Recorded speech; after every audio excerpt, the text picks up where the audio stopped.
మూసుకుని loan apply చేయి. పెళ్ళాన్ని అడగాలంట, పెళ్ళాన్ని. అమ్మవుతుందా? రావట్లేదు. అడిగితే ఏ పెళ్ళవన్నా డబ్బులు ఎత్తదారా? ఇస్తరాకు తీసుకెళ్లి ఈదులే ఎత్తది. అమ్మాయి గారు అయితే వీధి చివరేస్తారు. కరెక్ట్. అది అడిగి అడ్డమైన క్వశ్చన్లకి ఆన్సర్లు చెప్పడం కన్నా సగం ఆన్సర్లు మీ బ్యాంక్ మేనేజర్ కి చెప్పాననుకో, వెంటనే తీసి చేతులు ఎట్టేస్తాడు. ఏంటది? చెక్. ఓహో. కావాల్సింది కారు లోను, దాంతో పెట్టుకుంటే వస్తుంది పెయిన్. నువ్వు ఎదవ సలహాలు ఇవ్వడం మానేసి పెట్టే ఫోను. చిన్నప్పుడు ఎగ్జామ్స్ లో అంత హెల్ప్ చేస్తే విశ్వాసం లేదు ఎదవకి. చిన్న లోని పిచ్చలేకపోతాడు.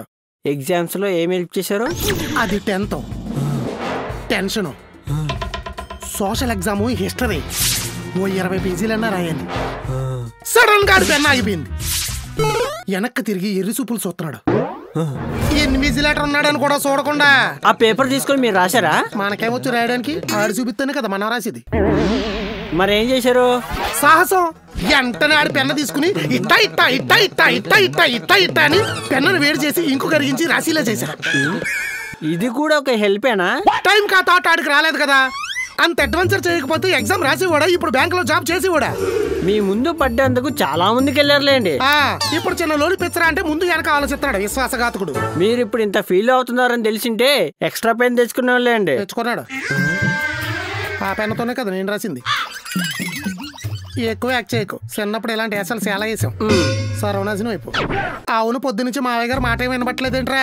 మంచం మంచి దిగారా లేదా? దిగారు, హడావుడిగా ఫస్ట్ ఎక్కారు కూడా. వెళ్ళి పెన్షన్ తీసుకోవాలా? పెన్షన్ కాదు, టెన్షన్. పెన్షన్ పడి ఎంత తలకనిప్పి వచ్చిందట. ఊర్లో ఉండే పెద్దమ్మ గారికి ఎప్పుడు ఫోన్ చేసినా కాల్ వెయిటింగ్ వస్తుందంట. అందుకని నేను కంగారు పడిపోయాడా? కాల్ ఆగలేదు. ఈ ఆడోళ్ళకి ఎవరిని ఎప్పుడు ఎలా నొక్కాలో బాగా తెలుసురా. నేను మీ ఆంటీ గారు నొక్కినట్టు. మధ్యలో మా ఆంటీ గారు ఎందుకు లాగుతారండి?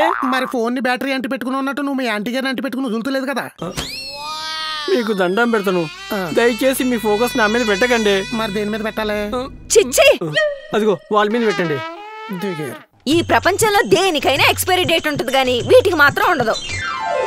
ఏటికి? మన అంటించిన తారాజువా ఊరంతా తిరిగి మళ్ళీ మన ఇంటికే దూరినట్టు అన్ని ఇల్లు తిరిగి మళ్ళీ మన ఇంటికే వస్తాయి. ఏంటయ్యి? తక్కువ రేటు కదా అని తక్కువగా తీసి పడేయలేం. అలాగని ఎక్కువ వాల్యూ ఇచ్చి ఏం చేయలేం. వేటిని? కనీసం కలర్స్ అన్నా మార్చాలి కదా. జ్ఞానం ఉంటే కదా అక్క జ్ఞాపకం ఉండడానికి.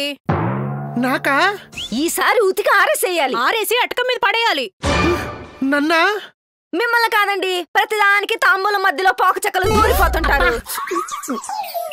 పోక చెక్క? పోక చెక్క కాదు బా, జాకెట్ ముక్క. జాకెట్ ముక్క? ఈ జాకెట్ ముక్క 2018లో అంటే 6 సంవత్సరాల క్రితం మన ఇంట్లో చెక్క బీరువాకి చెదపురుగులు పట్టి చీరలన్నీ పాడైపోతున్నాయని చెదపురుగుల నివారణ వ్రతం చేశానా? ఇలాంటి వ్రతం కూడా ఒకటి ఉందా? పేలాలు తల్ల పేలు పోవడానికి కూడా వ్రతం చేస్తారు. అది పేలాల వ్రతం, అది కాదండి. ఇది కూడా చేసావా? చేసాం. కాళ్ళు పగిలిపోతున్నాయని వేప వేళ్ల వ్రతం కూడా చేసాం.